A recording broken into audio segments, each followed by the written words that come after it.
কিছু মানুষ আছে মানুষকে ধোঁকা দেয়, কথা দ্বারা, কর্ম দ্বারা, অর্থ দ্বারা বিভিন্নভাবে মানুষ মানুষকে ধোঁকা দেয়। ধোঁকা দেওয়া একটা বড় অপরাধ। রাসূল সাল্লাল্লাহু আলাইহি সাল্লাম বললেন, যে আমার উম্মতকে ধোঁকা দেয় সে আমার অন্তর্ভুক্ত বা দলভুক্ত নয়। অতএব রাসূল সাল্লাল্লাহু আলাইহি সাল্লাম যদি দলভুক্ত না করেন তাহলে হাসরের ময়দান আমাদের জন্য বড় ভয়ঙ্কর। এজন্য কখনো কোনো মানুষের সাথে ধোঁকা দেব না, ধোঁকাবাজি করব না, ধোঁকা দিয়ে কারো ক্ষতি করব না। অর্থ হোক, জবান দ্বারা হোক, অথবা অন্য যে কোনো যারা জিনিস দ্বারা হোক, কখনো আমরা কাউকে ধোঁকা দেব না। কারণ ধোঁকা একটা বড় অন্যায় এবং খারাপ জিনিস। রাসূল এটা পছন্দ করেন নাই, আমরাও পছন্দ করব না।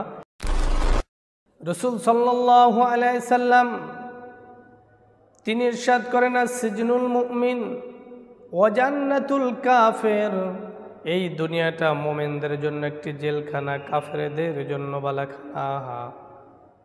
রাসূল পাক সাল্লাল্লাহু আলাইহি সাল্লাম বললেন, ও দুনিয়ার মুমিন শোনো, তোমাদের এই জমিনটা তোমাদের জন্য জেলখানা, আর হাসরের ময়দানটা তোমাদের জন্য বালাখানা।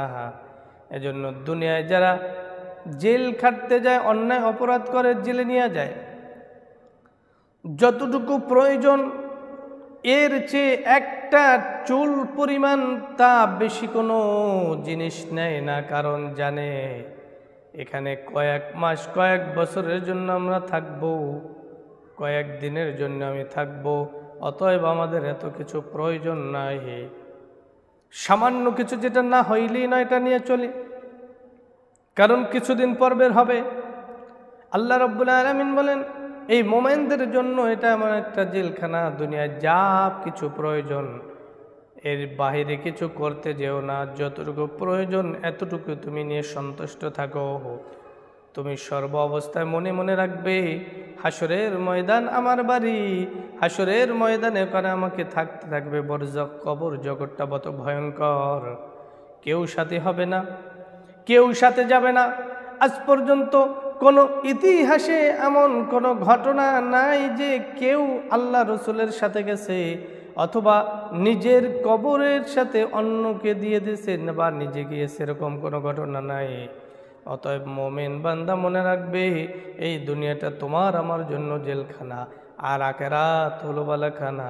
আল্লাহ রাব্বুল আলামিন আমাদের সকলকে দুনিয়াকে জেলখানা ভেবে দুনিয়ায় চলাফেরা করার তৌফিক দান করুন।